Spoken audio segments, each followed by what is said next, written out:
We come on the air with breaking news here on this Wednesday morning on what has been a very busy Wednesday morning here in the 13 Action News newsroom. Hello, everybody. I'm Josh Croup, coming to you live here on Action News Now, wherever you stream 13 Action News. A couple of significant developments and stories that we have been following in one case over the course of the last few years. And we'll get to the Summerfield campground story in just a moment. We're learning that that swimming pond that has been the site of multiple drownings over the course of the last couple of years is being officially closed down. But let's talk to you about the Whitmer High School football shooting first. An arrest was just made in connection to this shooting that happened outside of a high school football game in October. We are learning that U.S. Marshals arrested the suspect in Texas and charged him with a murder that happened earlier that same month.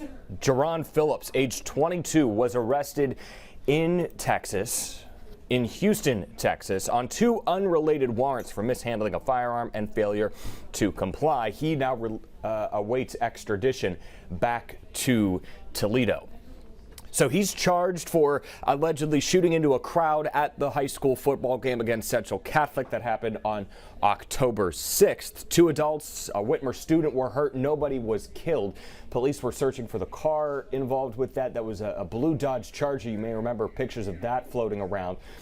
No word on if that car was found or is still out there. The car is the least concerning bit of this, but for anybody who is asking about that, we don't have any information on that. But he also faces charges in connection to this. It was a murder that happened on October 7th on the expressway. It happened on the Grange and North Expressway Drive, where multiple people were murdered, were shot, I should say, including 26-year-old Johnathan Coleman. He died 9 days after that triple shooting. His death occurred the day after the shooting at Whitmer High School. He was in a vehicle with two others whenever shots rang out here, fired into that car, hitting all three people inside the vehicle. Coleman died 9 days later at a hospital. It has been months now since both of those shootings occurred.